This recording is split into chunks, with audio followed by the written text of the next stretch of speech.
지난 11일 강릉 산불의 최초 대피 문자가 발생 36분이 지나서야 발송됐습니다. 주민들은 코앞에 닥친 불을 보고 스스로 탈출해야 했습니다. 동해 경자구역 망상 1지구 사업자 선정 과정의 특혜 의혹이 또다시 번지고 있습니다. 사업자가 인천 전세 사기 당사자로 확인되면서 정치권 개입 의혹까지 제기되고 있습니다. 강원도의회 상임위에서 전액 삭감됐던 강원도청 제2청사 예산이 예결특위에서 기사회생했습니다. 동해시의 노년층을 중심으로 인기인 파크 골프장과 대중제 골프장이 잇따라 들어서 관광객 유입이 기대되고 있습니다. 안녕하십니까. 뉴스데스크 강원입니다. 지난 강릉 산불 당시 대피하라는 재난 문자가 산불이 발생한 지 35분 뒤에나 발송된 것으로 확인됐습니다. 강릉시의 경고가 늦어지면서 최초 발화지 인근 주민들은 불이 난지도 모른 채 커피를 마시고 있었고 가까스로 빠져나와야 했습니다. 이하라 기자가 취재했습니다. 펜션 단지도 상가도 강한 불길과 함께 희뿌연 연기에 휩싸였습니다. 시속 100km가 넘는 태풍급 강풍을 타고 산불은 도심까지 집어삼켰습니다. 불이 너무 빨리 번져 대피마저 초를 다투는 상황이었습니다. 어머, 어떻게 나가? 아니야, 여기 지금 여기 출입구도 못 나가요. 불이 양쪽으로 붙어가지고. 119 상황실에 산불이 접수된 건 8시 22분. 강릉시청은 8분 뒤 인지했습니다. 그런데 첫 재난 문자를 보낸 시각은 8시 57분. 첫 신고 후 35분이나 지난 뒤였습니다. 산불은 시작된 지 10분 뒤에 발화지에서 2km 떨어진 마을까지 번졌습니다. 하지만 대피 문자도 안내 방송도 없었습니다. 방송이나 문자나 그거는 다 이제 동네 불타고 나서 아레나 가라고. 그때 우리가 좀 더 늦게 눈치가 늦었고 늦잠 잤으면 우리는 태어나오지도 못했어. 멀리서 크게 연기가 나는 것을 본 주민은 무슨 영문인지 몰랐고 바로 앞집 사람들이 지붕에 물을 뿌리는 걸 목격한 이웃들도 커피를 마시면서 대피하지 않았습니다. 물 뿌리는 거 보고 이 뒤에 분들이 이랬대. 아, 바람 부는데 저 아저씨가 왜 아침부터 저기서 물 뿌리냐고. 이 뒤에 분은 커피 마셨대. 재난 문자 내용도 경포동 10통, 11통처럼 행정단위인 통으로 표현돼 주민들은 본인이 대피 대상인지도 몰랐습니다.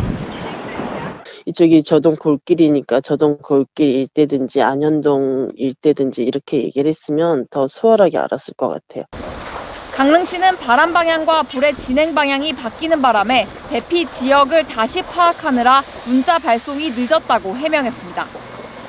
행정안전부는 지침으로 재난문자 방송 송출 기준을 정하고 있지만 정작 최소 몇 분 안에 이뤄져야 한다는 발송 시간에 대한 기준은 마련해놓고 있지 않습니다. MBC 뉴스 이하라입니다.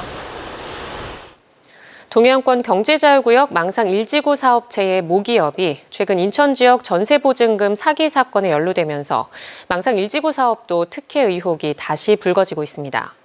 자금 능력이 없었던 사업체가 수천억 원대 경제자유구역 사업 시행자로 선정될 수 있었는지에 대한 의혹이 부각되며 정치권 유착 의혹까지 제기됐습니다. 김영호 기자가 보도합니다. 지난 2020년 11월 동해시 의회 일부 의원들이 망상 1지구 사업자의 재정 능력을 입증할 자료를 요구하며 동해안권 경제자유구역청에서 농성을 벌였습니다. 일부 시민까지 가세하며 20일 동안 경제자유구역청에 머무르며 진상규명을 요구했습니다. 주장의 핵심은 망상 1지구 사업체의 사업 실행 능력을 믿을 수 없고 사업자 선정 과정에 특혜 의혹이 있다는 겁니다. 해당 업체는 총 자산 1조 2천억 원에다 계열사 10여 개, 직원은 2,521명으로 지난 2017년 매출액은 3,880억 원이라고 밝히며 2018년에 동해안권 경자구역 망상 1지구 사업자로 선정됐습니다. 경자구역청은 망상지구를 3개 지구로 분리했고 이 업체는 사전에 경매로 사들인 골프장 예정부지 덕분에 사업자 선정에 우선순위에 들어갔습니다. 강원도는 당시 시의원과 시민단체 요구에 따라 망상 1지구 감사를 벌였는데 문제가 없다는 결론을 내렸습니다. 감사라는 게 이제 관련 규정상의 위법사항에 대한 지적을 하는 부분이 있잖아요. 감사 결과 위반사항이 없다 그러면 뭘 하라고 처분할 사항이 없다는 거죠. 시민단체가 검찰에 제기한 사업자 선정 의혹 진정도 당시 무혐의로 종결됐습니다. 그런데 지난해 말 망상 1지구 사업체의 모기업 대표가 사업 제안서 내용을 허위로 제출한 혐의가 발견돼 검찰에 기소됐습니다. 처음부터 제기한 의혹이 뒤늦게 사실로 밝혀지기 시작하면서 사업 구역에 토지가 있는 사람들은 정부 차원의 진상 규명을 요구하고 있습니다. 이제는 경작청 담당자들 말을 저희를 신뢰하지를 못하겠습니다. 이 문제는 이제 강원도가 아니고 정부가 나서서 이 문제를 원점부터 다시 처음서부터 당시 망상지구 사업을 주관했던 동해안권 경자구역청의 사업본부장과 부장이 망상 1지구 사업체의 근거지인 인천에서 근무하다 옮겨온 점도 의혹을 키웠습니다. 강원도마저 사업 선정 과정에 대한 긴급 감사를 하겠다고 발표한 가운데 정치권에서는 인천 지역 유력 정치인의 개입 의혹까지 제기되고 있습니다. 이번에는 제대로 된 감사가 나와야 되겠다 하는 생각이고요. 김진태 지사 입장에서 봤을 때도 전 지사를 추궁하느냐 이렇게 비춰질 수도 있겠지만 제대로 도정을 이끌기 위해서는 동해안권 경자구역청의 망상 1지구 사업에 대한 특혜 의혹이 이번에는 정치권으로까지 번지면서 새로운 국면을 맞고 있습니다. MBC 뉴스 김영호입니다. 동해시 북동쪽 해상에서 진도 2.0이 넘는 지진이 잇따라 발생했습니다.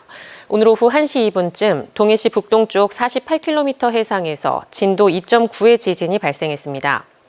어제 오후 9시 6분쯤에도 동해시 북동쪽 60km 해상에서 규모 2.7의 지진이 발생한 바 있습니다. 기상청은 지진 피해는 없다고 밝힌 가운데 올해 한반도에서 규모 2.0 이상 지진은 26차례 발생했습니다. 태백에서 삼척시를 연결하는 국도 38호선 도로 건설 공사가 오늘부터 재개됐습니다. 원주지방국토관리청은 삼척시 소재 개인 사찰과의 보상협의 지연으로 2018년 8월 말부터 공사가 중단된 미로 지역 3.1km 구간 공사를 재개해 내년 말까지 완공할 계획이라고 삼척시와 태백시에 통보했습니다. 국도 38호선 태백에서 삼척 구간은 전체 25.4km 가운데 삼척 도계에서 신기면, 미로면 일부 구간이 단절돼 도로 이용객들이 기존 국도 2차로를 우회하는 등 불편을 겪고 있습니다. 정치권과 시의회, 시민단체 등에서 여러 우려가 쏟아졌던 강원도청 제2청사 건립에 일단 청신호가 켜졌습니다.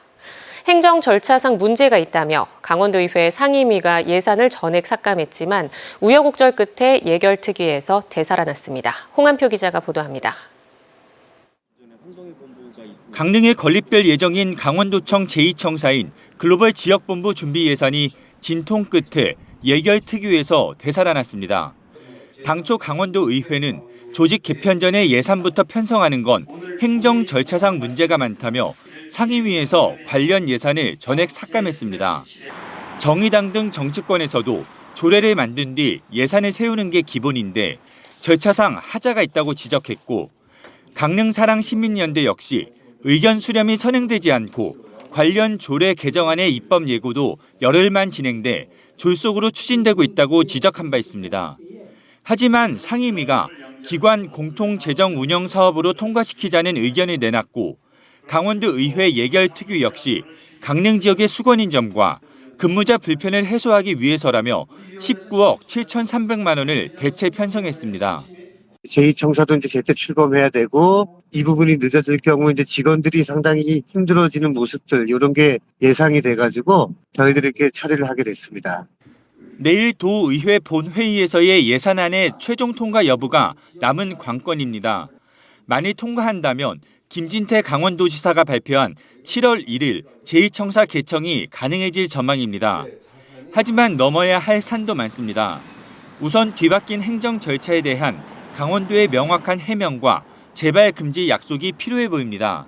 또 일부 정치권은 여전히 반박 성명을 내는 등 문제 제기가 계속되고 있습니다. 절차적으로도 문제가 있음에도 불구하고 도의회가 어떤 도정 감시나 견제 기구로서의 제 역할을 다하지 못하고 한편 조직 개편안은 입법 예고 기간을 거친 뒤 다음 달 중 강원도 의회에 제출될 의결 절차를 밟게 됩니다. MBC 뉴스 홍한표입니다. 코로나19 이후 야외 활동이 늘어나며 골프를 즐기는 사람들이 늘고 미니골프라 불리는 파크골프도 인기를 얻고 있습니다. 동해시의 골프장과 파크 골프장이 잇따라 들어서 골프의 새로운 메카로 자리 잡을지 기대를 모으고 있습니다. 배현한 기자입니다. 푸른 잔디가 깔린 공원 위에 홀컵이 보입니다. 동해시가 12억 원을 들여 지난해부터 조성하고 있는 파크 골프장입니다. 27홀 규모로 하반기에 문을 열 예정입니다.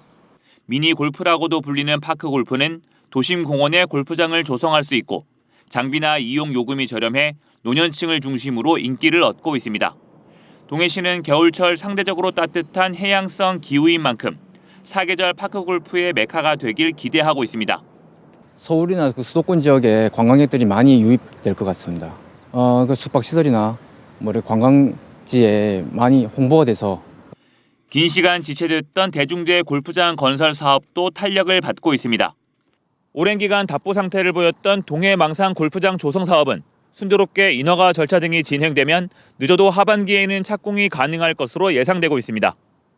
민간업체가 1,400억 원을 들여 망상동 일원 120만 제곱미터 부지에 18홀 규모의 골프장 건설을 추진하고 있습니다.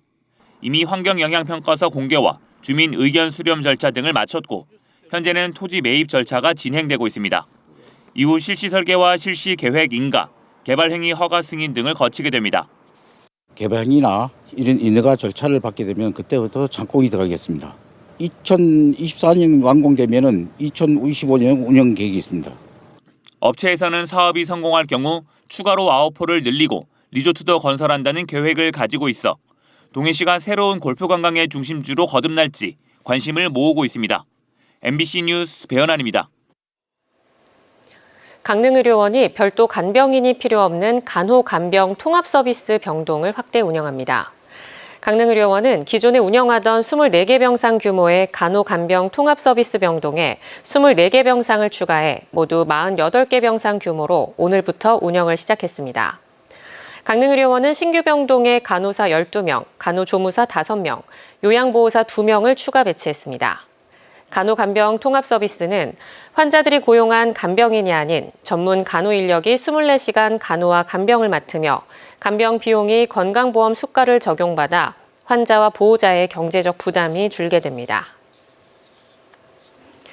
도내 코로나19 일주일 평균 확진자 수가 10주 만에 300명을 넘었습니다. 도내 일주일 평균 확진자 수는 지난 2월 둘째 주 369명을 기록한 뒤 2달여간 200명대를 유지하다 지난주 370명으로 한 주 전보다 100명가량 늘며 300명대로 올라섰습니다. 이달 들어 감염 재생산 지수는 유행 확산을 뜻하는 1 이상을 기록하고 있지만 코로나19 전담병상 가동률은 60%대에 머무르고 있어 관리할 수 있는 방역 역량 안에 있다고 설명했습니다.